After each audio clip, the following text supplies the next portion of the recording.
IShowspeed is probably one of the most dangerous black men in the world right now. And not for the reason you think. Dangerous because he's dismantling centuries of propaganda in 60-second clips.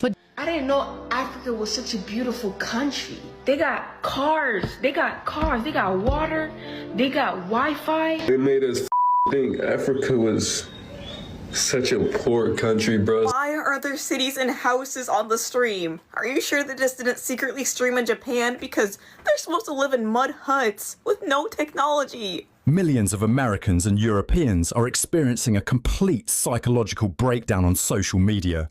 They're posting videos of themselves crying, actually crying. Some are angry, others are in shock. Many are sitting in stunned silence, staring at their screens, trying to process what they've just witnessed. What caused this mass crisis?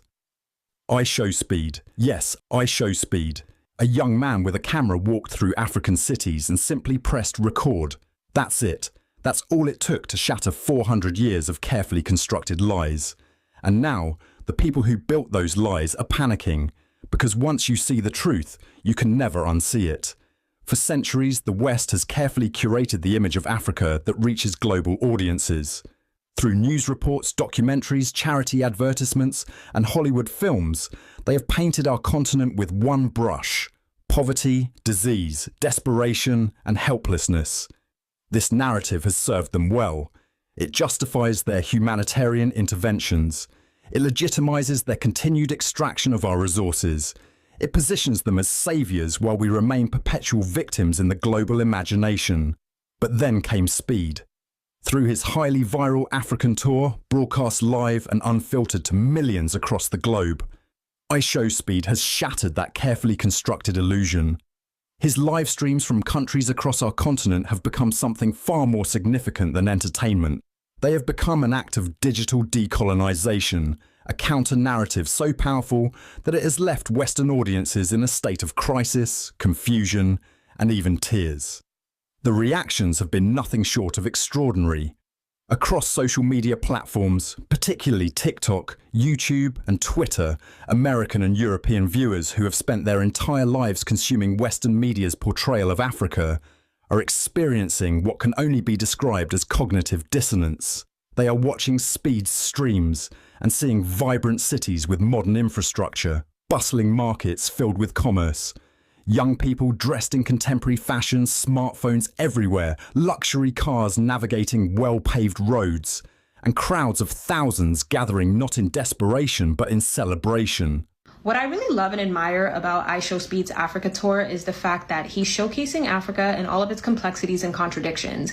He's not just going to the parts of our countries that are developed and have modern cities. He's also visiting communities that sit on the outskirts that are living more traditional agricultural sedentary lifestyles or nomadic lifestyles. He's visiting villages and meeting with community elders and royals. He's showing respect to all facets of our societies, which is what truly humanizes us, because Africa is a very complex continent with different sides to it, right? It's not fully modernized and it's not fully traditional. It's not fully perfect and it's not fully imperfect. It's all of it at once. And once you paint an honest image of Africa, then you show respect to everybody who lives within African societies, as opposed to just one part that is deemed more palatable based on Western criteria. But IShowspeed has done a really good job at humanizing everybody, and I love that about him, and I hope he continues to do what he's doing, because this is honest representation that Africa has been lacking for a very long time. I think it's also important for people to realize that just because a country has infrastructure doesn't mean that country is thriving. Because I see a lot of comments under these videos of IShowspeed visiting different African countries where people are saying, oh, Africa's not poor, look at all these cities that are developed, Africa's not poor. And it's just like, well, how do you define poor? Because sure, we have infrastructure in some of our countries, but is the wealth trickling down? A lot of these cities are built on foreign debt, and there is a lot of corruption, which is stifling our economic progress in some of our countries. So how do we define poor? Because sure, we have resources, but are the people benefiting from those resources? Are the taxes going towards healthcare, education, and housing? Are people able to save enough money? Are people able to achieve upward social mobility in these countries?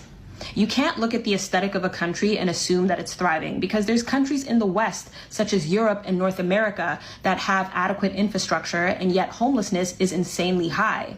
Like, the way a country looks is not an indicator of how well it's thriving, and it's important to remember that.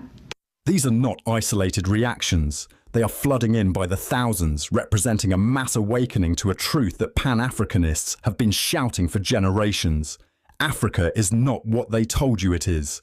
The West is breaking down because IShowspeed has committed the ultimate transgression. He has allowed millions of people to see Africa without their filter, without their editorial control, without their narrative framework. And in doing so,